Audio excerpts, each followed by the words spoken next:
जब आंखों में अरमान लिया, मंजिल को अपना मान लिया, तो मुश्किल क्या आसान क्या, बस ठान लिया तो ठान लिया। जय हिंद, नमस्कार। आप सभी साथियों को आपके अपने यूट्यूब चैनल RMD उत्कर्ष परिवार पर आपका हार्दिक स्वागत है। श्री रामदेव जी क्लासेस पर अभी तक नए जुड़े हो तो जल्दी से एक बार सभी चैनल को सब्सक्राइब करेंगे, बेल आइकन प्रेस करना नया भूलेंगे, एक बार सभी सेशन को लाइक करेंगे और अपने अपने साथियों के पास शेयर करेंगे।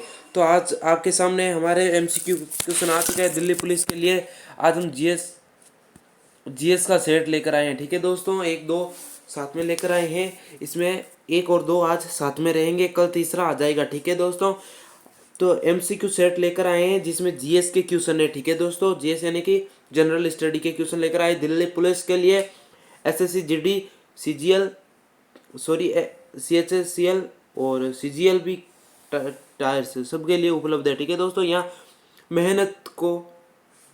मेहनत की हदें को पार करना है। हमें मेहनत की हदों को पार करना है। ठीक है दोस्तों, मेहनत की हदों को पार करना है।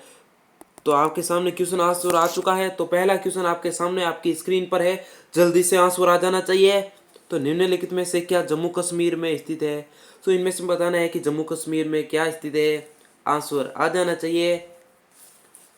बालता बालक्रम बालपक्रम राष्ट्रीय उद्यान, पाखल वन्यजीव अभ्यारण्य, जलदापड़ा राष्ट्रीय उद्यान, दाची गांव राष्ट्रीय उद्यान। तो इनमें से कौन सा है वो जम्मू कश्मीर में स्थित है?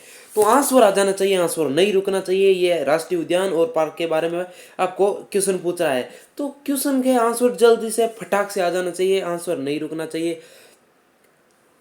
इतनी देर ही नहीं लगाते दोस्तों, जल्दी करो, आंसर आ जाना चाहिए। आंसर आपके सामने है, क्वेश्चन आपके सामने है, ऑप्शन आपके सामने है। तो क्वेश्चन पूछा है कि जम्मू कश्मीर में बाल और तापक्रम, ये आपका हो जाएगा मेघालय में। कहाँ पर है? ये हो जाएगा मेघालय में।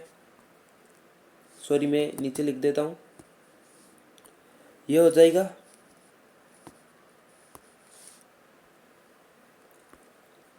ये मेघालय में।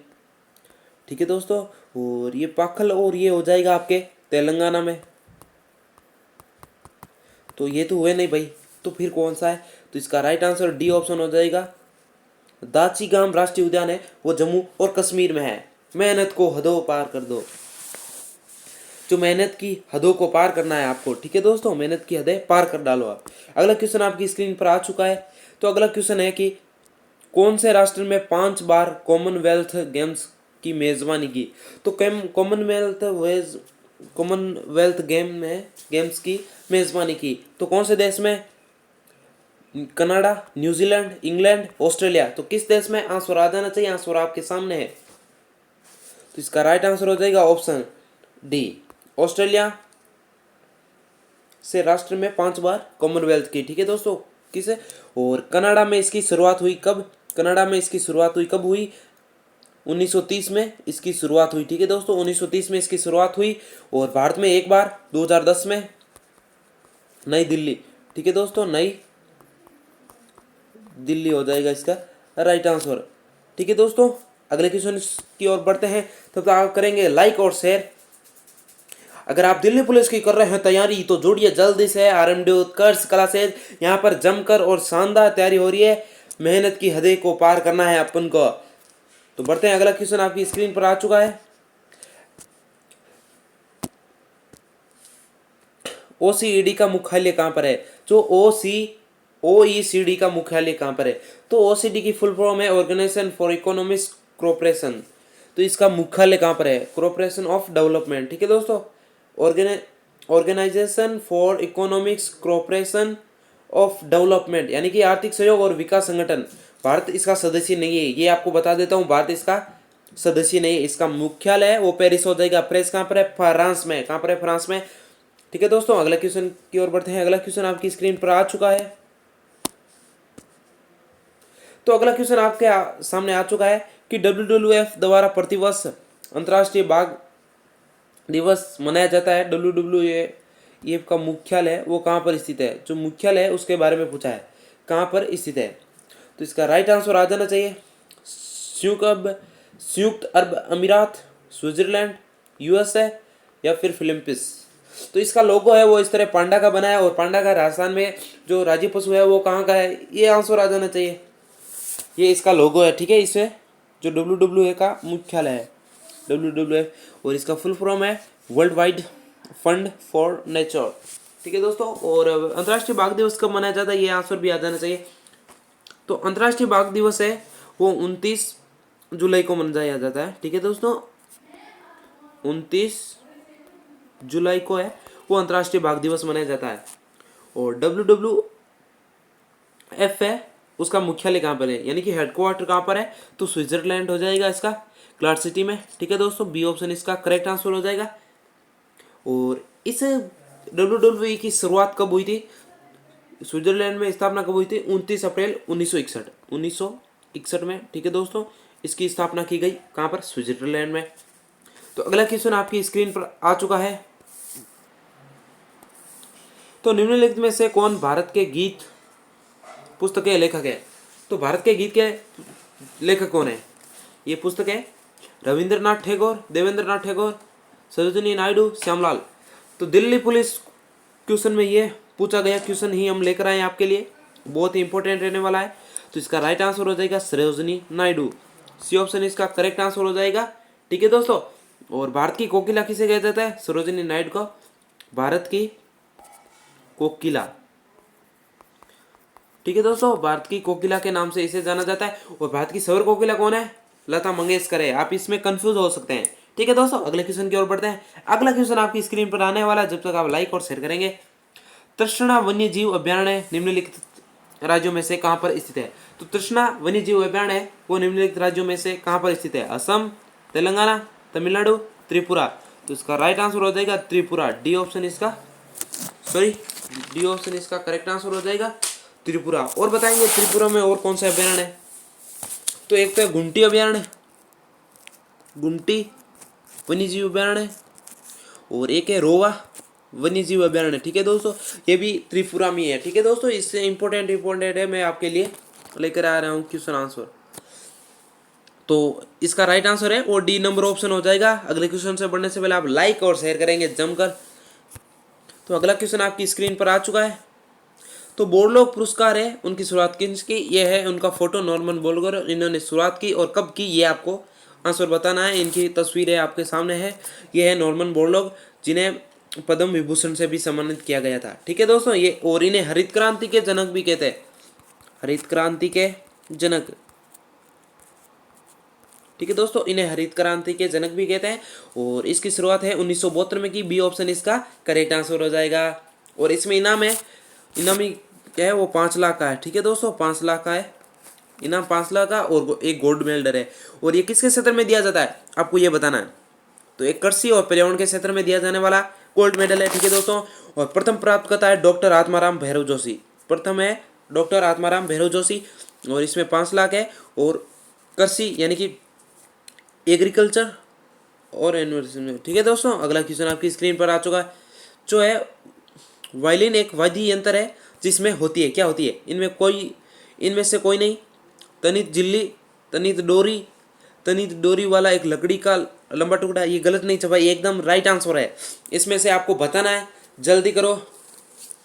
तो इसका राइट आंसर हो जाएगा तनित डोरी, सी ऑप्शन इसका करेक्ट आंसर हो जाएगा। तनित डोरी है, इसमें 5 डोरी होती है, कितनी डोरी होती है, 5 डोरी, ठीक है दोस्तों। 4 तार होते हैं, इसमें कितने तार होते हैं, 4 तार होते हैं। वो वादक वायलिन कहलाता है, ठीक है दोस्तों, वादक वायलिन कहलाता है। और अगला क्वेश्चन आपकी स्क्रीन पर आ चुका है। नाट्यांजलि नृत्य महोत्सव प्रतिवर्ष फरवरी मार्च के महीने के दौरान किस शहर में आयोजित किया जाता है, जो ये नाट्यांजलि नृत्य महोत्सव है प्रतिवर्ष फरवरी मार्च के किस महीने में, जो किस शहर में आयोजित किया जाता है, तंजावुरी, मदुरै, महाबलीपुरम, चिदम्बर। तो किस शहर में हो जाएगा, चिदम्बर में, ठीक है दोस्तों, डी ऑप्शन इसका करेक्ट आंसर हो जाएगा। शिव मंदिर के लिए प्रसिद्ध है और 5 दिन का महोत्सव रहता है, ठीक है दोस्तों, 5 डे का। और नटराज महामंदिर में, और भगवान शिव को पहले व्यक्ति थे जिन्हें जो नटराज बने थे नृत्य का शुरुआत की। लीला सैमसन किस शास्त्रीय नृत्य की शैली थी? लीला। लीला कहाँ पर होती है? हमारे कृष्ण लीला, रामलीला भारत में होती है। कहाँ पर होती है? भारत में होती है। ये ट्रिक हो जाएगी। भरतनाट्यम कहाँ पर? भरतनाट्यम की है। और ये उन लीला सैमसन का फोटो है, आप देख लीजिए। ये ऑप्शन इसका करेक्ट आंसर हो जाएगा। अगला क्वेश्चन आपकी स्क्रीन पर आ चुका है। गुप्त युग में भू राजस्व की दर है, तो गुप्त युग में भू राजस्व की दर क्या है? उपज का चौथा भाग, उपज का छठा भाग, उपज का आठवां भाग, उपज का आधा भाग। तो भाई गुप्त युग में भू राजस्व की दर क्या थी? तो इसका राइट आंसर हो जाएगा उपज का छठा भाग। बी ऑप्शन इसका करेक्ट आंसर हो जाएगा। ये कैसा कर था? भूमि करता, ठीक है दोस्तों, भूमि का, यानी कि जिसे उग्र भी कह सकते हैं, उदग्र, उदग्र भी कह सकते हैं। अगला क्वेश्चन आपकी स्क्रीन पर आ चुका है, तब तक आप लाइक और शेयर कर दो। तो निम्नलिखित में से कौन हर्षवर्धन के दरबार में से संबंधित नहीं है? ये आपको अच्छी से आना चाहिए। तो हर्षवर्धन का जन्म है, जो ये हमारे हर्षवर्धन जी है, इनका जन्म है, जन्म 590 ईस्वी में हुआ, ठीक है दोस्तों। और इनका कार्यकाल है 606 से 647 वर्ष तक रहा, ठीक है दोस्तों। तो बाणभट्ट इनके थे भाई, कालिदास इनके नहीं थे, तो इसका राइट आंसर है बी ऑप्शन। और भर्तृहरि थे, मयूर थे, ठीक है दोस्तों, बी ऑप्शन इसका राइट आंसर है, बी ऑप्शन। कालिदास किनके थे? आप आंसर आ जाना चाहिए। तो ये कालिदास है चंद्रगुप्त सेकंड के नवरत्नों में से एक नवरत्न थे, ठीक है दोस्तों, इसका राइट आंसर भी हो जाएगा। अगला क्वेश्चन आपकी स्क्रीन पर आ चुका है, तब तक आप लाइक और शेयर करेंगे जमकर। तो निम्नलिखित घटनाओं पर विचार कीजिए। Consider the following events, events यानी घटनाएं, यानी कि इस पर विचार करना आपको। विजयनगर में कृष्णदेव राय का शासनकाल, कुतुब मीनार का निर्माण, पुर्तगालियों का भारतागमन, फिरोज शाह तुगलक की मृत्यु। तो इन्हें जो विजयनगर कृष्णदेव राय के है, उनका शासनकाल रहा था 1509 से 1529 तक, ठीक है दोस्तों। और कुतुब मीनार का निर्माण तो चल ही रहा है 1199, ये भारत सरकार द्वारा अब भी चल रहा है, ठीक है दोस्तों, ऐसी बात नहीं है, इसका अभी तक एंड भी नहीं हुआ। और पुर्तगालियों का भारत में आगमन है, वो हुआ था 1498 में। और फिरोज शाह तुगलक की मृत्यु है, वो 1388 में हुई। तो आप इसके अनुसार ले लीजिए। तो पहले हो जाएगा 2 नंबर, ये रहा आपका, बाकी 2 तो कट गए, तो 2 आ गया, इसमें भी 2 है, और फिर चौथा आ जाएगा आपके, ये दोनों में चौथा है। अब आपको यहाँ पर राइट आंसर बताना है। फिर हो जाएगा आपका तीसरा, पुर्तगालियों का आगमन कब हुआ था? 1498 में, तो ये तीसरा हो जाएगा।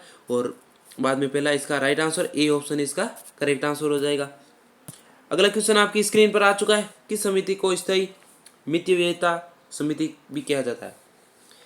नियम समिति, लोक लेखा समिति, प्राक्कलन समिति, संयुक्त प्रवर समिति। तो किस समिति को स्थायी मितव्ययिता कहता है, जिसे प्राक्कलन व्यय कहते हैं? सी ऑप्शन इसका करेक्ट आंसर हो जाएगा। अगले क्वेश्चन से बढ़ने से पहले लाइक और शेयर करेंगे, और चैनल पर नए हैं तो चैनल को सब्सक्राइब करेंगे।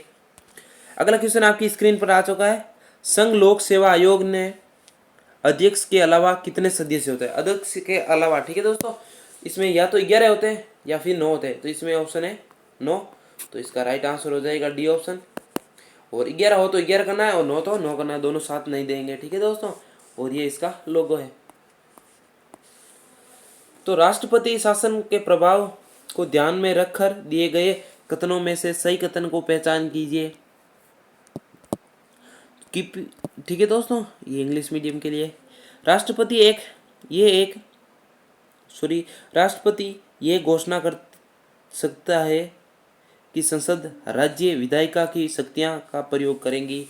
राष्ट्रपति जो भी चाहे कार्यकारी आदेश जारी कर सकते हैं, और साथ ही किसी संवैधानिक प्रावधानों को निलंबित भी कर सकता है, ठीक है दोस्तों। और संसद का 17वां वो तो राष्ट्रपति राज्य के लिए अध्यादेश जारी कर सकता है, और राष्ट्रपति को उस राज्य के उच्च न्यायालय की शक्तियां प्राप्त होती है। ये तीनों तो राइट हो जाएंगे, 1 2 3, तो ये चौथा गलत हो जाएगा।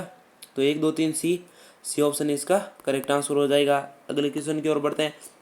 अगला क्वेश्चन आ चुका है। भौगोलिक रूप से ग्रेट निकोबार में निम्नलिखित में से कौन निकटतम है? निकटतम की बात करा है सुमात्रा, बोर्निया, जावा, श्रीलंका। तो इसका राइट आंसर हो जाएगा एक सुमात्रा सबसे नज़दीक थे। ठीक है दोस्तों, बाकी ये भी दूर है, ये भी दूर है, ये भी दूर है। आप मैप को एक बार देखना, आपको सब पता चल जाएगा। तो मिलते हैं कल। आज के सेशन का यहीं समाप्त करते हैं। और आपने चैनल को सब्सक्राइब नहीं किया तो सभी चैनल को सब्सक्राइब करेंगे और बेल आइकन प्रेस करेंगे। सब्सक्राइब करके बेल आइकन प्रेस करेंगे और लाइक करेंगे, शेयर करेंगे। ठीक है दोस्तों, मिलते हैं कल। Good bye.